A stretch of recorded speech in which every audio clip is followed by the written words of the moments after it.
Pope Francis. On prayer. The prayer of the nascent church. Dear brothers and sisters, the church's first steps in the world were interspersed with prayer.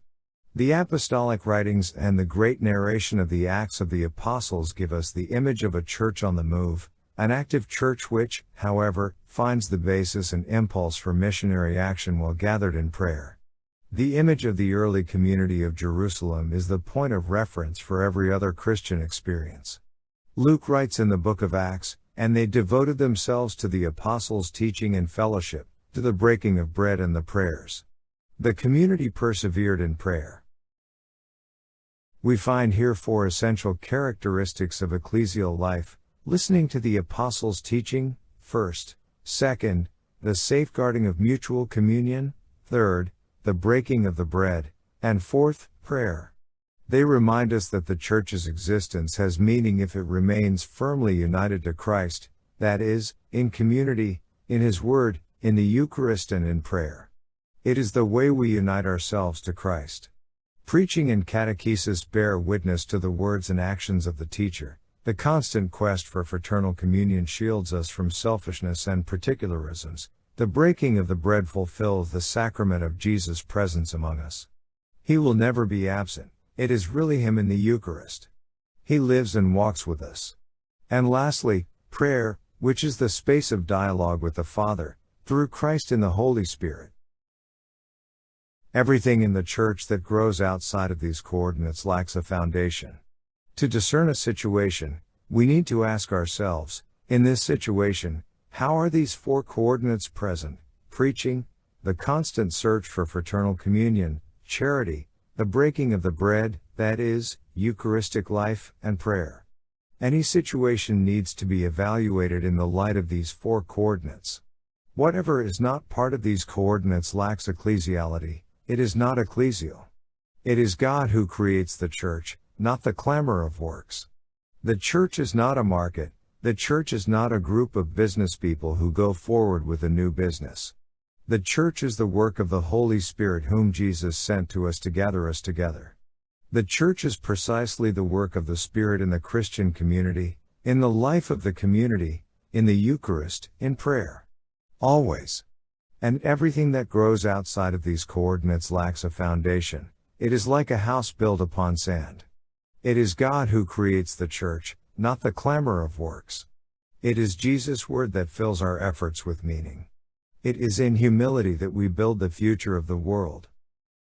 At times, I feel tremendous sadness when I see a community that has goodwill, but takes the wrong path because it thinks that the church is built up in meetings, as if it were a political party, the majority, the minority. What does this one think, that one, the other? This is like a synod, the synodal path that we must take. I ask myself, where is the Holy Spirit there? Where is prayer? Where is communitarian love? Where is the Eucharist? Without these four coordinates, the church becomes a human society, a political party, majority, minority. Changes are made as if it were a company, according to majority or minority. But the Holy Spirit is not there. And the presence of the Holy Spirit is precisely guaranteed by these four coordinates. To evaluate whether a situation is ecclesial or not ecclesial, let us ask ourselves whether these four coordinates are present: life in community, prayer, the Eucharist preaching. How is life developing along these four coordinates? If this is lacking, the Holy Spirit is lacking, and if the Holy Spirit is lacking, we will be a beautiful humanitarian charitable organization, good. Even an ecclesial party, let's put it that way. But it is not the church. And this is why the church cannot grow by these things. She does not grow through proselytism, as any other company. She grows by attraction. And who provokes attraction? The Holy Spirit. Let us never forget Benedict XVI's words: the church does not grow through proselytizing, she grows by attraction. If the Holy Spirit, who is the one who attracts people to Jesus, is lacking, the church is not there. There might be a beautiful friendship club, good, with good intentions, but not the church, not synodality. In reading the Acts of the Apostles, we then discover what a powerful driving force of evangelization the prayer gatherings can be, where those who participate actually experience Jesus' presence and are touched by the Spirit. The members of the first community, although this always applies, even to us today, sense that the narrative of the encounter with Jesus did not stop at the moment of the ascension, but continued in their life. In recounting what the Lord said and did, listening to the Word, and praying to enter into communion with Him, everything became alive. Prayer infuses light and warmth. The gift of the Spirit endowed them with fervor. In this regard, the Catechism contains a very substantial expression. It says this: the Holy Spirit keeps the memory of Christ alive in His Church at prayer, also leads her toward the fullness of truth, to the whole truth, and inspires new formulations expressing the unfathomable mystery of Christ at work in His Church's life, sacraments, and mission. This is the Spirit's work in the Church, making us remember Jesus. Jesus Himself said so, He will teach you and remind you. The mission is to remember Jesus, but not as a mnemonic exercise. Christians, walking on the paths of mission, remember Jesus while they make Him present once more. And from Him, from His Spirit, they receive the push to go, to proclaim, to serve. In prayer, Christians immerse themselves in the mystery of God who loves each person, that God who desires the gospel to be preached to everyone. God is God for everyone, and in Jesus every wall of separation has definitively crumbled. As St. Paul says, He is our peace, that is, He who has made us both one. Jesus created unity.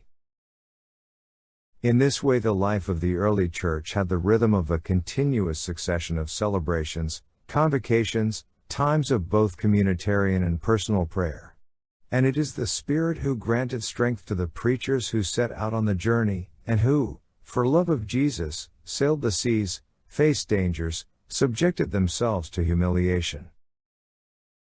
God gives love, God asks for love. This is the mystical root of the believer's entire life. In prayer, the first Christians, but we too who have come many centuries later, all live the same experience. The Spirit inspires everything.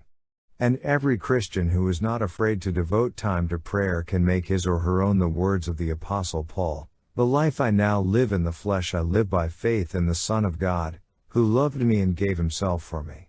Prayer makes you aware of this. Only in the silence of adoration do we experience the whole truth of these words. We must recapture this sense of adoration. To adore God, to adore Jesus, to adore the Spirit. The Father, the Son, and the Spirit to adore. In silence. The prayer of adoration is the prayer that makes us recognize God as the beginning and the end of all of history. And this prayer is the living flame of the Spirit that gives strength to witness and to mission.